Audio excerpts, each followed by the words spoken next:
Now that we're going to work with data directly, we need to take a little bit of time to understand the different types of data. So again, we're talking about quantitative data here, and there are two broad types of quantitative data: number data and non-number data.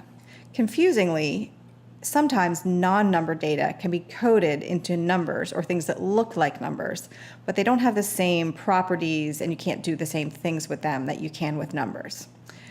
For example, your height is number data and your eye color is non-number data, but eye color could be coded as blue, red, green, black, hazel, for example, or eye color could be coded as 1, 2, 3, 4, 5, where 1 equaled brown, 2 equaled black, 3 equaled hazel, for example. Within the number and non-number types of data, there are also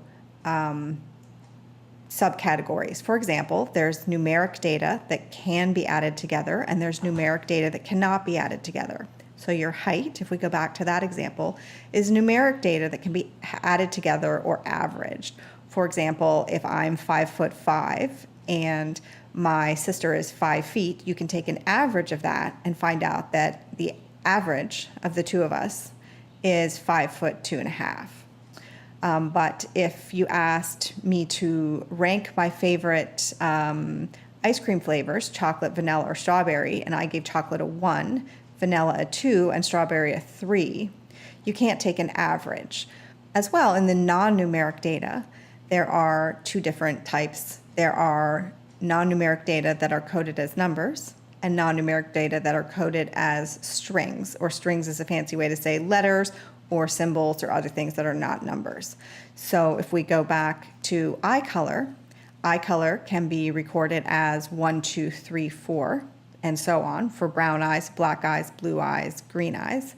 Or eye color can be recorded as a string or a group of letters, BLUE for blue, and BROWN for brown. So this is 4 different types of data: number data and non-number data, and then 2 different subsets of how each of those is coded. So it's important when you start working with data that you understand what type of data you're working with, so that you don't accidentally do things like try and take an average of eye color, or try and add together the rankings of what someone thinks are the 5 top problems facing their community. You can't take an average of that, even though it might be a number.